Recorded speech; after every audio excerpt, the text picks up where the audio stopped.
지금까지 목회하면서 많은 사람들을 보게 됩니다. 근데 제일 안타까운 것이 있다면 뭐 여러 가지 있지만 이제 교회를 옮기는 것이 아니고 떠납니다. 뭐 옮기는 것도 있겠지만 떠난 이유가 거기가 다 좋은 이미지가 아니고 어떤 분명한 하나님의 계획과 인도 속에 떠난 게 아니고 어떤 문제, 상처, 갈등 이것 때문에 떠나는 게 이제 안타까워요. 물론 그렇게 될 수밖에 없는 분위기 조건도 있지만 결국은 본인이 그 일을 감당 못해 떠난다 보거든요. 그래서 끝까지 신앙생활을 온전히 못하는 그것은 정말로 하나님 앞에서 너무 큰 손해를 보는 것입니다. 뭐 그럴 수 있다고 보지만 하나님 앞에서는 그거 아니거든요. 그러니까 옮기면 거기는 또 새로운 하나님이고 여기는 옛날 하나님이고 그런 것이 아니잖아요. 하나님은 똑같은데 다른 것이 자꾸 방해하거든요. 그래서 오늘 말씀드리려고 하는 이것 때문에 그래요. 신앙의 근본이 각인이 안 되다 보니까 이제 조금만 문제가 와도 이겨내지 못하는 것이죠. 그러니까 오늘 이 세 가지, 간단 세 가지만 이거 다라고 볼 수 있어요. 그러니까 항상 근본을 생각해야 돼요. 뭐 전략도 나오고 해서 뭐 굉장히 많이 나오거든요. 237 보고 뭐 5천 종족, 뭐 서밋, 또 뭐 여러 가지 나오잖아요. 뭐 치유, 또 플랫폼 뭐 다양한 이야기가 나오는데 결국 그 바탕은 이게 근본이에요. 이게 안 되면 또 다 무너져버려요. 모래 위에 지은 집처럼 어느 날 다 무너져 버리거든요.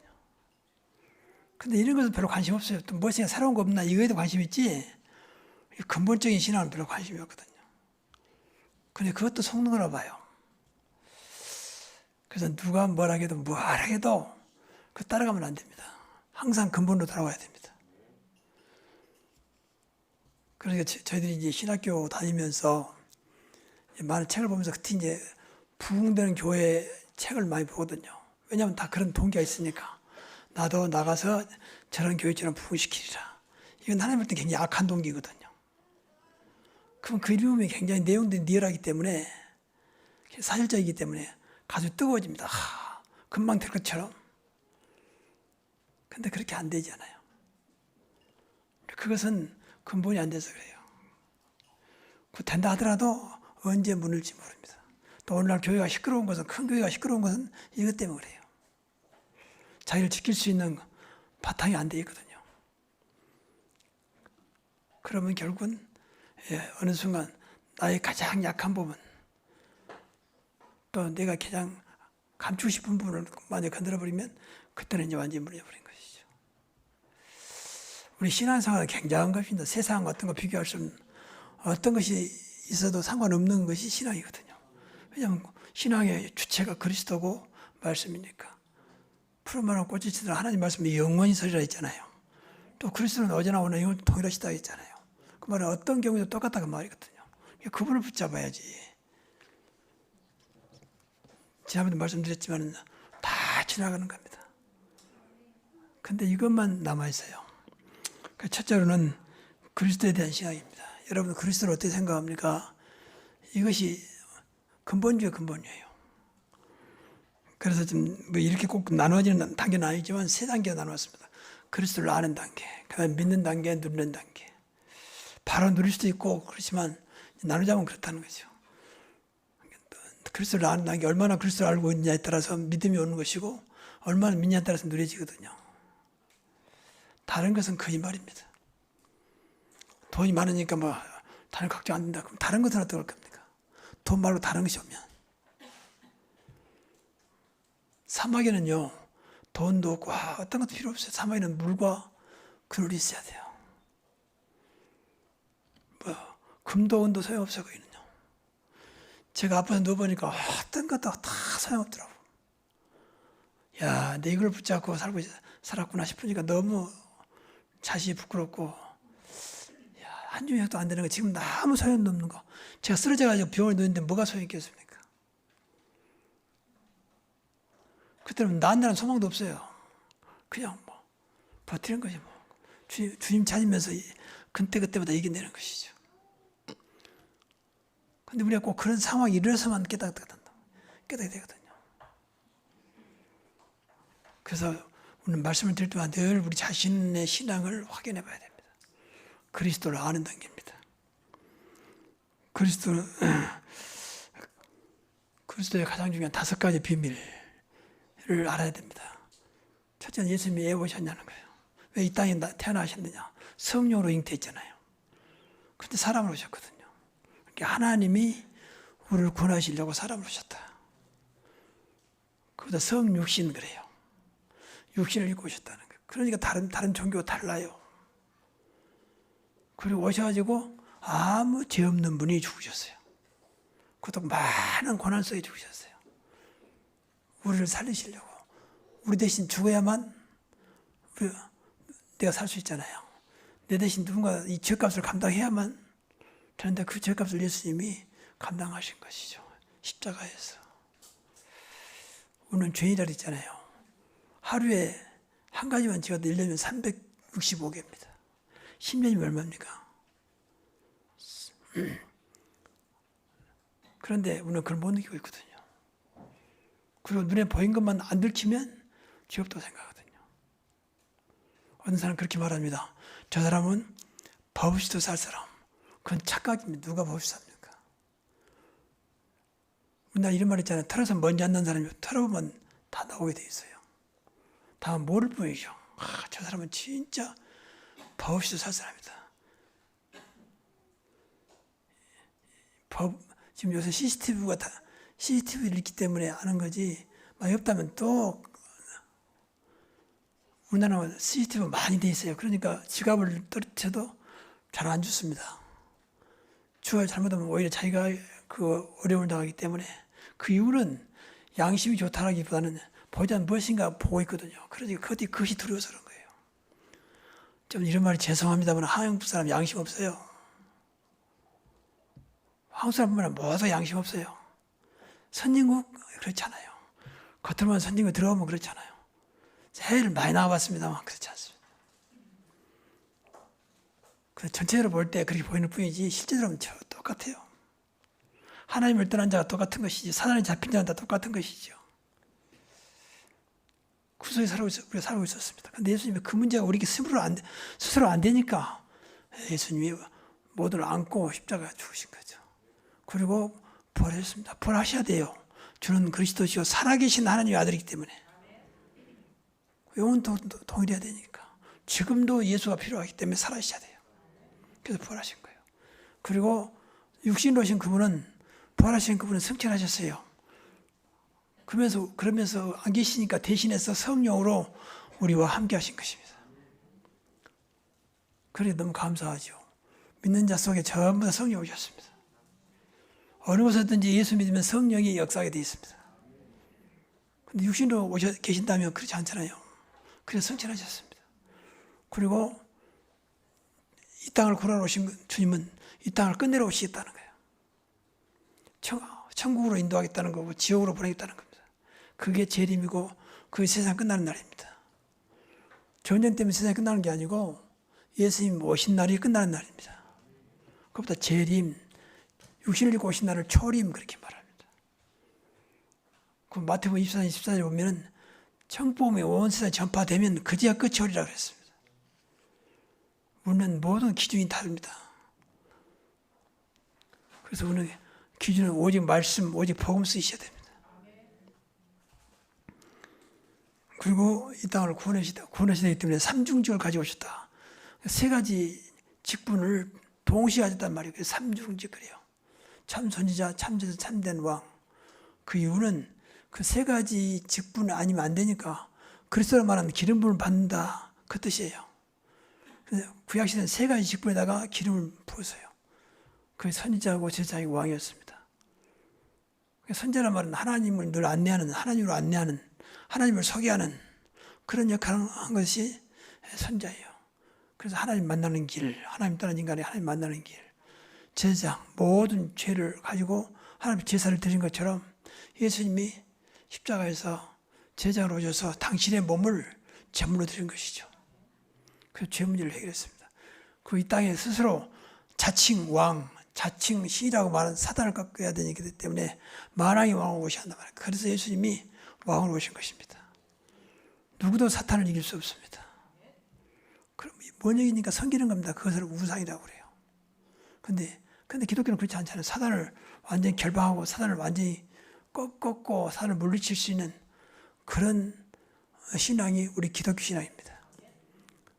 그 배경이 그리스도입니다. 하나님의 아들이 오신 것은 마귀의 일을 멸하라 하십니다. 주의 이름으로 귀신을 쫓아내며 그래서요. 이건 어떤 종교도 있을 수 없는 거예요. 근데 이런 엄청난 그 이름이 그리스도입니다. 뭐 성경 보면 특히 신약이나 그리스도의 비밀을 많이 말하고 있어요. 이 정도가 아니고 성경을 볼 때마다 다른 것도 중요하지만 그리스도의 비밀을 찾아내야 돼요. 그래야 자꾸 내 자신이 그리스도화가 되는 거예요. 그리스도로 각인되게 돼 있어요. 근데 여러분이 그리스도가 되면요, 점점 성경이 보여집니다. 그리스도는 빛이기 때문에 감춰진 것도 보여져요. 저는 복음 알면서 성경을 다시 보게 됐어요. 그 성경을 계속 읽다 보면요, 굉장히 생각지도 못한 것이 막 깨달아지거든요. 그것은 내가 훌륭하단 말이 아니고 복음의 빛 때문에 그래요. 그래서 그리스도를 많이 알아야 돼요. 근데 아는 것으로 끝나면 안 되는데 아는 것이 이제 믿음으로. 그래서 두 번째는 믿는 단계입니다. 그러면 돼요. 근데 모르면 뭐 믿을 수가 없잖아요. 안 들었는데 어떻게 믿겠습니까? 무조건 믿습니다 그렇습니까? 그건 아니잖아요. 내가 알고 믿는 거하고 모르고 있는 건 다른 얘기거든요. 그래서 믿음은 내가 믿습니다. 그래도 믿어진 게 아니기 때문에 말씀을 드려야 돼요. 로마서 10장 17절에 보면 믿음은 들으면서 나고 믿음은 들음에서 나고 그렇잖아요. 들으면 예수 그리스도의 말씀이라 그랬거든요. 들어야 돼요. 특히 이 복음의 말씀을 자꾸 들어야 돼요. 저는 복음을 들으면서 믿음이 진짜 믿음을 알게 됐어요. 아, 이게 믿음이구나. 과거에는 제가 기도원에서나 또 철하면서 믿습니다 그렇게 했는데 그건 근다고 되는 게 아니더라고 보니까. 어떤 기도는 믿습니다 이렇게 하는데 아무리 힘을 줘도 믿어진 게 아니에요. 근데 복음이 깨달아지니까 자연스럽게 믿어져요. 깨달아지기도 하고. 그래서 여러분이 예배 시간에 제일 중요한 것은 말씀이 들려져야 됩니다. 그러면서 은혜가 깨달게 됩니다. 그러니까 복음 말씀을 들을 때 진정한 은혜가 깨닫게 돼요. 그럼 그때 그 믿음, 은혜는 믿음이기 때문에 은혜 받으면 믿어집니다. 나도 모르게 믿어진다니까요. 그래서 기도 절들을 하라고 하는 것은 그 시간에 믿음을 회복하는 시간이에요. 말씀에 집중하다 보면 그 복음의 말씀이잖아요. 거기가 다. 여러분이 오해할지 모르겠습니다만 제가 지금까지 신앙생활하면서 그래서 가장 복음적인 분을 찾으라면 성경은 사도 바울이지만 뭐 그래도 많이 있지만 이 땅에 우리 한국의 목사 중에 내가 볼 때는 유광선 목사라고 봐요. 뭐 인격은 모르겠어요. 그러나 가장 복음적이라고 보거든요. 가장 순수한 복음이라고 보거든요. 저는 교회사를 쫙 흘러보면서 가장 복음적이고 현장을 제대로 살린 인물은 사도 바울이요. 그 열악한 환경 속에서 어떻게 흑암의 세력을 다 그렇게 알고 흑암의 세력 잡힌 자를 살려내는 그 제자를 세우는 사도 바울 이후로 가장 현장과 그 흑암의 세력과 싸우면서 영적인 문제를 치유하면서 제자들을 키워가는 가장 복음적인 분은 유광수 목사라고 하거든요. 저는 그렇게 봐야죠. 착각인지 모르겠습니다만 뭐 많은 인물이 있습니다. 근데 그렇지 않아요. 저는 너무 놀라운 것이 그렇게 훌륭한 분들이 생각보다 복음이 아니야.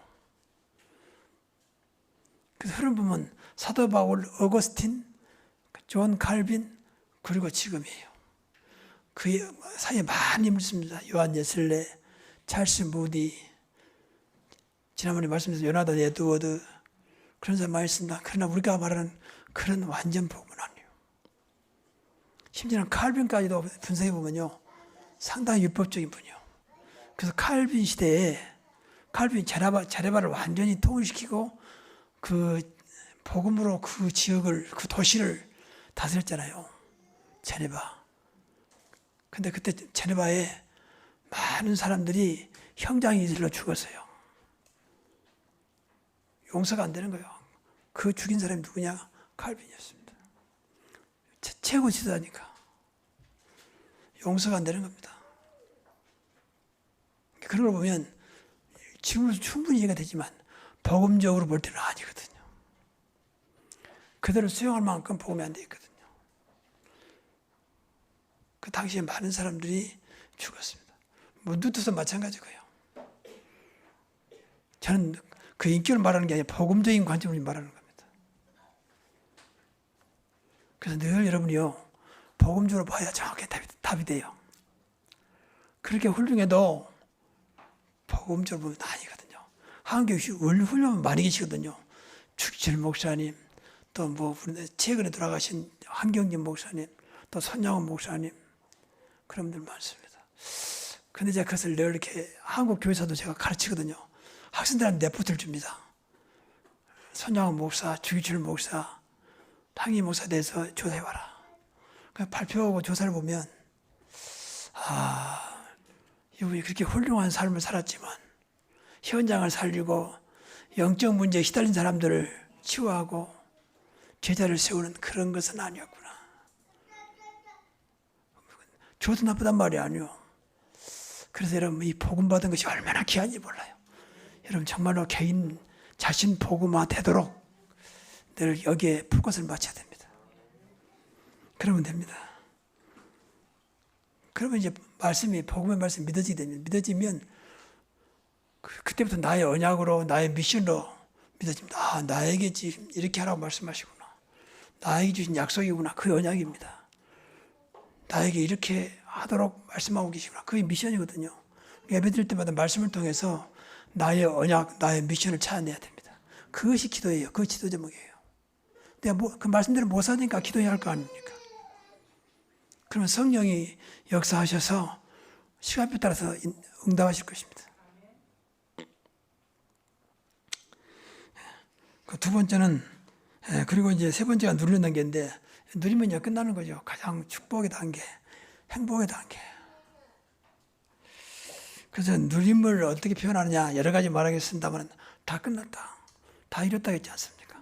그리고 다 주었다. 이걸 찾아내는 것이 기도예요. 다 주신 거니까. 세계 복음화도 이미 우리에게 주신 줄로 믿습니다. 그래, 그 언약 붙잡고 기도하는 것이 주셨기 때문에. 그런데 우리가 기도하지 않으면요, 몰라요, 저도. 그 현실만 탓합니다. 내가 무슨 세계보험, 내가 무슨 그런 일을 감당할 수 있겠냐라고 현실만 탓합니다. 기도하지 않으면 절대 그 일이 이루어질 수 없어요. 사실. 뭐 달라기보다는 말씀 붙잡고 기도해야 됩니다. 그리고 다 괜찮다. 이런 것들이 된다면요, 이 사람은 이제 누리는 사람이요. 나는 안 괜찮은데요. 이게 이제 뭐 누리는 거예요? 아직 복음화가 안 된 겁니다. 우리 생명이 누구한테 있습니까? 하나님께 있잖아요. 하나님이 하시겠다는데 괜찮다는데 내가 왜 안 괜찮아? 하나님 다 끝났다는데 나는 안 끝나거든요. 아직도 하나님과 안 맞는 이렇게 언밸런스. 그래서 그런 겁니다. 그런데 내가 그만큼 그리스도화 복음화가 되면 그때 누려집니다. 이 누린 사람이 현장에 가야 부담 없는 이제 하나님의 계획 속에서 전도가 되어지는 거죠. 그저 이 세 가지를 찾아내면서 아무리 생각해도 맞다. 그러거든요. 늘 이것은 사실이기 때문에 이걸 붙잡고 여러분들이 나 이거 사보세요. 난 이것과 거리가 멀다 하면 아직 내가 안 되고 있거든요. 뭐라기도 안 됐다고 봐야 돼요. 그래서 여러분이 근심하고 걱정하고 불안해하는 것은요, 그만큼 이게 사실 복음이 안 되고 있는 거죠. 그래 안 괜찮은 거예요. 이러다가 어떻게 되지? 이게 안 괜찮아서 그렇습니다. 분명히 자유를 준다. 하나님의 아들이 오신 것은 우리에게 자유를 준다고 했거든요. 괜찮단 말은 자유를 준단 말이거든요. 괜찮아, 나는 괜찮아. 뭐 그럴 수도 있지 않겠냐. 하나님께 맡기자. 하나님이 하시면 되는 거 아니야. 아니면 또 아닌 대로 가면 될 거 아니냐. 근데 복음을 가진 사람은요, 나도 모르게 이렇게 됩니다. 그래서 자꾸 뭐 참자, 인내하자, 네가 이해해라 그런 것이 아닙니다. 그건 누구나 할 수 있는 말입니다. 복음 때문에, 그리스도 때문에 되어져야 됩니다. 내가 마음이 넓어서 이해력이 있어서 그런 게 아닙니다. 이걸 뛰어넘어야 되는 것입니다. 그래 이걸 놓고 이런 걸 붙잡고 기도해야 돼요. 어떤 것도 괜찮은 내 영혼, 마음이 생각이 되게 하시고 나의 신앙이 되게 하옵소서. 그러면요, 그렇게 괴롭힌 남편이 불쌍해 보입니다. 그거 전혀 문제가 안 되면 그렇게 불쌍해 보여요. 그때부터 이제 응답이 되는 겁니다. 아, 저 인간이 언제 바꿔줄까? 그건 보통 할 수 있는 말이지만 절대 그 생각까지는 절대 안 바꿔줄 겁니다. 아마 그 사람도 일부러 그러지 않을 겁니다. 그걸 타고 태어난 거예요. 그걸 누가 막겠습니까? 그런데 복음은 바꿀 수 있습니다. 그리스도 안에 있으면 새로운 피조물이라. 그리스도 안에 있으면 이전 것은 지나갔으니 보라 새 것이 되었다. 두 번째는 구원의 축복을 누리는 신앙입니다. 우리는 구원을 우습게 알죠. 기독교의 중심은 구원입니다. 오직 구원. 그래서 믿음의 결국은 영혼구원이라 영혼구원입니다. 종교는 육신구원입니다. 맨 육신 잘 되기만 기도합니다. 물론 육신도 필요합니다. 그런데 그것 때문에 예수님이 오신 게 아닙니다. 우리 영혼을 구원하시려고 예수님이 오셨습니다. 육신은 따라온 것이죠. 그래서 구원의 축복을 누려야 됩니다. 이것만 가져도요, 여러분 신앙생활을 잘할 수 있어요. 내가 누구냐? 나의 정체성. 내가 과연 하나님 자녀가 맞냐? 영원히 망할 수 없는 신분 하나님 자녀. 성령이 내 안에서 일하고 계시거든요. 너희 속에 착한 일을 행하신 지가 그리스도의 날까지 이루실 줄로 확신하노라. 내 안에 성령이 계속 일하고 계세요. 우리가 모르니까 그렇죠.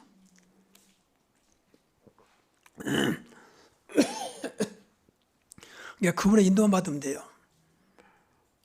그분만 믿어도 됩니다. 우리가 구원의 증거가 뭐냐? 내 안에 생명 되신 성령이 와 계신다는 겁니다. 그래서 구원받아 하나님 자녀 된 거예요. 내가 훌륭하니까 착하니까 그동안 아무 상관없는 것입니다. 예수 믿는 순간 성령이 내 안에 생명을 가지고 오셨어요. 그래서 하나님 자녀 딱 인정하게 있어요. 너는 의인이다. 하나님 자녀다. 이건 바꿀 수 있는 게 아니에요. 아무리 여러분이 이상한 짓 해도 하나님 자녀 신분을 바꾸지 않습니다. 의인이라는 그 칭호는 바꾸지 않습니다. 그래서 알미니안 주인은 그렇게 말합니다. 인간이 자기 의지에 의해서 하나님 앞에 축복받을 수도 있고 버림받을 수 있다고 말합니다. 근데 그렇잖아요. 한번 하나님 자녀는 아무리 정말 구원받았다면 좀 이런 말이 오해받을 수 있는 말이겠습니다만 아무리 악한 짓을 해도 하나님 자녀 신분은 바꾸지 않습니다. 내 자식이 아무리 못된다다 감옥 가도 내 자식이 바꿔지지 않는 것처럼 안타까울 뿐이죠. 근데 알미니안은 안 그렇거든요. 그러니까 알미니안 사상은 지금 감리교 사상이고 요한 열쇠 사상인데 자꾸 인간의 의지에 의해서 잡는다고 말해. 네가 열심히 하나님 축복하지. 네가 착해야 그래도 하나님이 도와주지. 이런 식으로. 좋은 거잖아요. 근데 그것 때문에 하나님 잘못되지 않습니다. 열심히 하지 말란 말이냐? 그 말은 아닌데도 불구하고 그것 때문이 아니라는 거죠. 내가 기도를 많이 했으니 응답받는다. 많이 한 건 좋은 거잖아요. 그 때문에 응답받는 게 아니고 많이 했다는 내 의지가 나오잖아요. 내가 많이 했더니 내가 어제도 철회했더니 그건 아닙니다. 목사님 그래도 응답하시고 날 치유했는데요.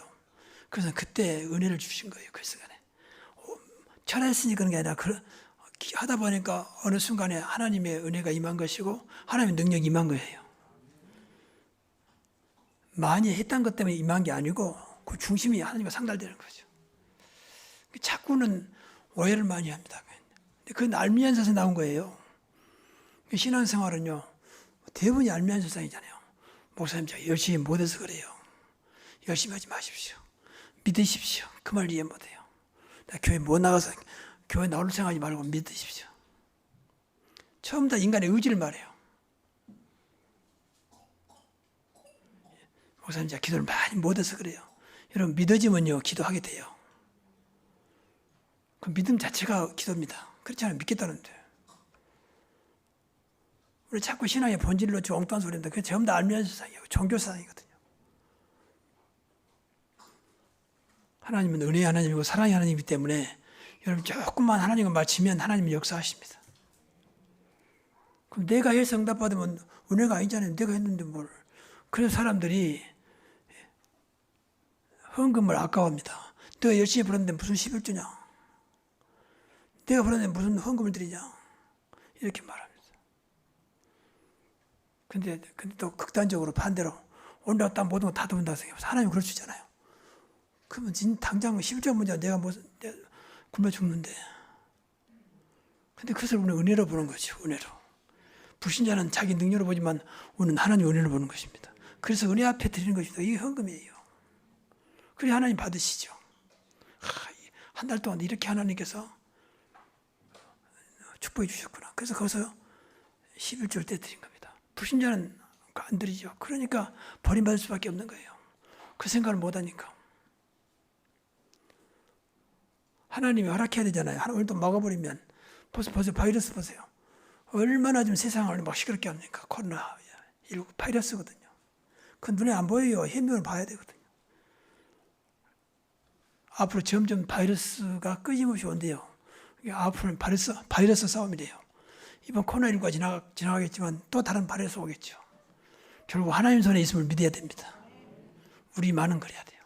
그것보다 은혜라고 그래요. 은혜.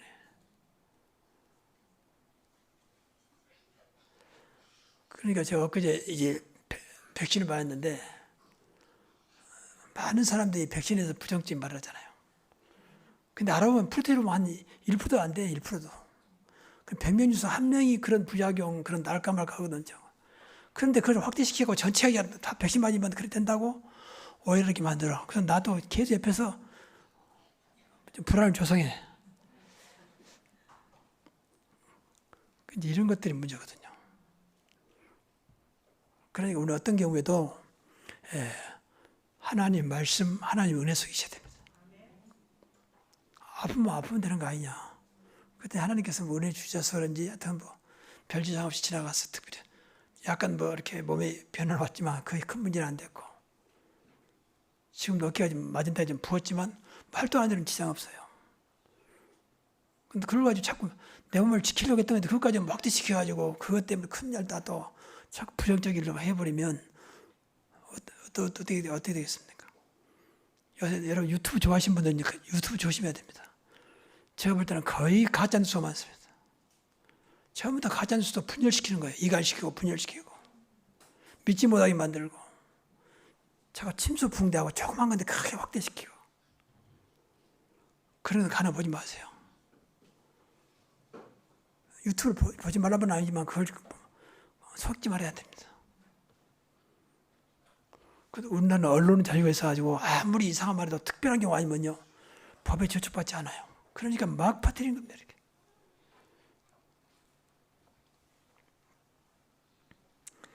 그리고 우리는 신분만 준 게 아니라 권세 주었습니다. 어떤 것도 이겨낼 수 있는 권세입니다. 하늘과 땅의 모든 축복을 누릴 수 있는 권세예요. 천사를 움직이는 사단 세력을 결박하는 천국의 배경을 가지고 살아가는 그 세계를 살릴 수 있는 그런 권세를 주셨습니다. 이것만 드려도 돼요. 그래야 여기서 은혜를 채워. 내가 아무것도 아닌 나에게 이렇게 엄청난 잘한 것도 없는데 하나님 자녀가 되었죠. 권세 가지고 살아가게 만들죠. 그러니까 이거 진짜 은혜입니다. 이걸 그러면 감사될 수밖에 없잖아요. 여러분 진짜 감사는요 구원받은 것에 감사해야 돼요. 그래서 구원을 늘 감사해야 한다니까. 내가 어떻게 구원받았을까? 내가 어떻게 하나님 자녀 되었을까? 다른 거 우리 아이 이번에 1등 했으니까 갑자기 잘 돼가 돈 벌었으니까 그것도 그건 당연한 감사예요. 당연한 감사를 하지 마세요. 정말로. 이거 보이지 않는 이런 감사. 마귀가 제일 싫어하는 감사.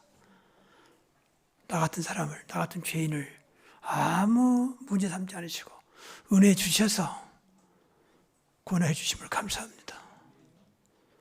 한번 그렇게 해보죠. 늘. 구원에 대한 감사를 얼마나 했습니까? 별로 구원은 가치 없이 생각하죠. 누구나 받는 것인데. 여러분 수고한 거 있어야 감사하지. 아무 수고한 거 없는데. 그러니까 구원도 우습게 하거든. 그렇지 않아요. 구원은 최고의 은혜입니다. 그리고 마지막으로 증인으로 사는 생활입니다. 우리는 증인으로 부름받았습니다. 그래서 세 가지 증인으로. 오직 그리스도, 오직 임마누엘, 오직 신앙생활의 증인입니다. 그래서 그리스도는 자랑할 만큼 누리세요. 자랑할 만큼. 바울의 특징은 자랑한다 그랬어요. 그리스도만 알기로, 그리스도만 자랑한다 그랬거든요. 늘 말하지만 그냥 말한 것하고 자랑은 다릅니다. 자랑하면요 굉장히 토에 높아집니다. 그리고 확신이 옵니다. 그만큼 그리스도가 누려지면 돼요. 이때부터 하나님께서 우리 전도문이래요. 그리고 자랑할 사람 하나님 붙인다니까요.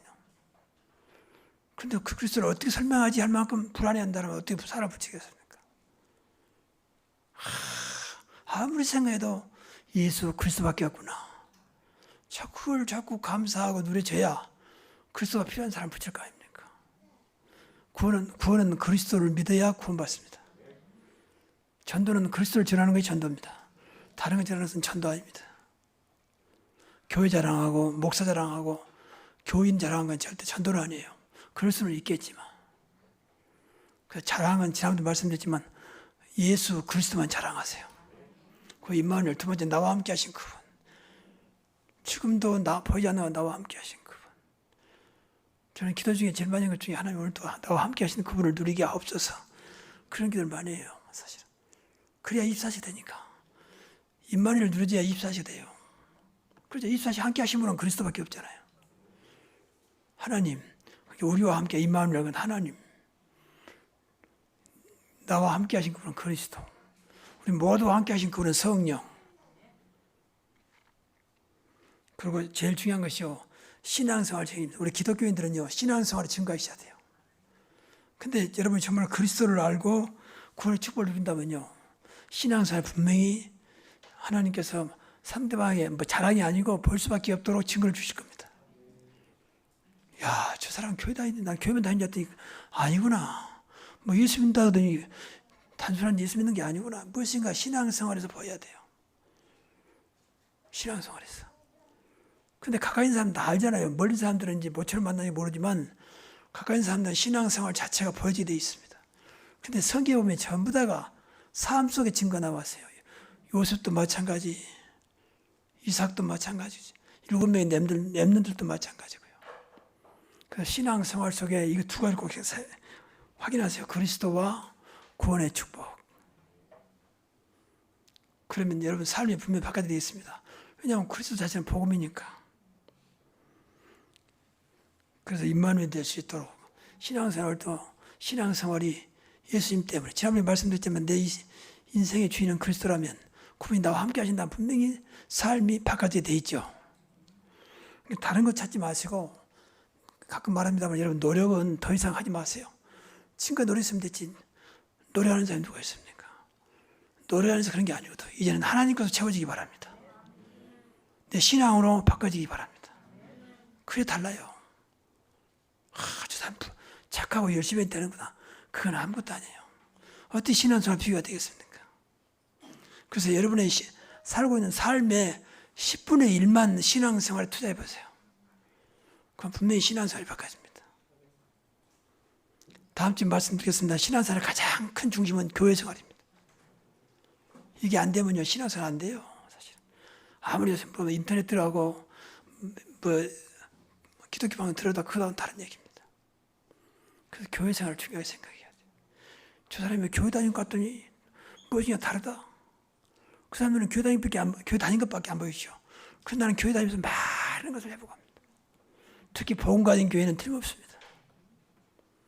우리 교회는 어떻든 간에 완전히 아니겠지만 가장 복음적인 교회를 주장하고 있기 때문에 이 속에 들어오면 분명히 달라질 것입니다. 그래서 끝으로 근본 신앙으로 각인하자. 근데 근본 신앙 되면요, 흔들지 않아요. 그리고 되어집니다. 모든 것이 되어집니다. 정말입니다. 모든 것이 하나님의 은혜로 보여요. 정말입니다. 그러면 되는 겁니다. 근데 이것이 노력이 아니고 정말입니다.